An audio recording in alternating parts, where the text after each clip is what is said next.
We studied how to form the question using a or hal, as we said, and we studied how to ask like, what is this? Ma هذا.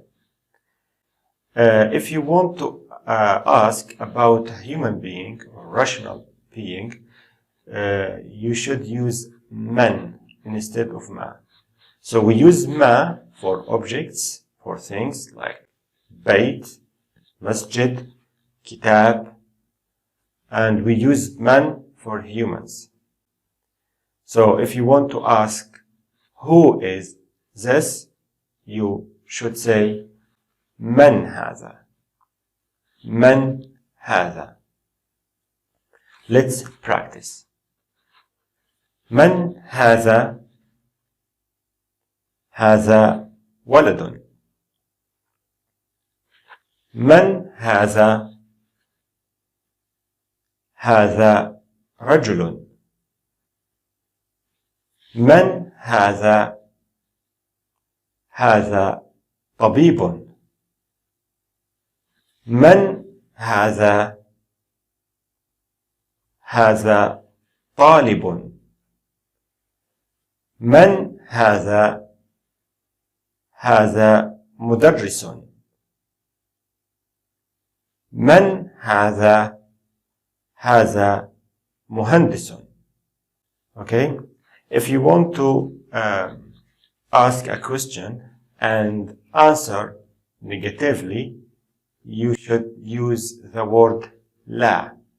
La in Arabic means no. So we studied before, if you want to answer positively, you should use na'am, which means yes. So I will ask a question and I will answer it positively first and negatively after that. So هذا بيت. نعم هذا بيت. أهذا بيت؟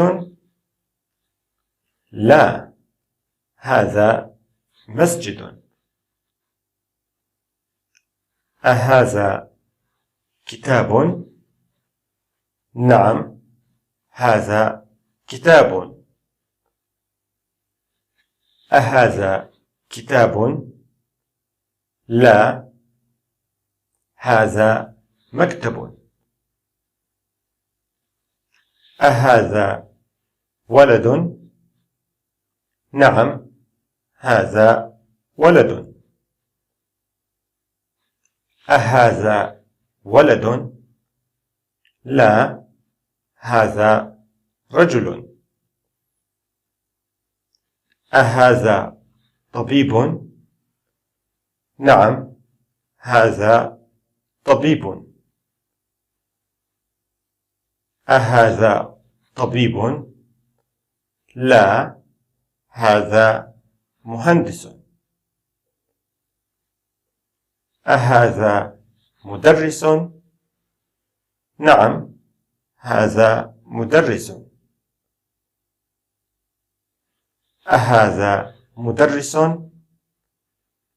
لا هذا طالب. Okay, so I hope you understood this, and at the end of our lesson I just remind you with what we studied. We studied the word هذا, and we said it's for masculine vocabulary, which means this, and we studied some examples of words, and we studied how to form the question, what is this, ما هذا, and the question, is this, so and so, أهذا بيت, for example, and we also studied who is this, which is من هذا, and we studied how to answer the question positively using نعم and negatively using لا. Thank you for listening, and stay tuned for our next lesson. Assalamu alaikum wa rahmatullah.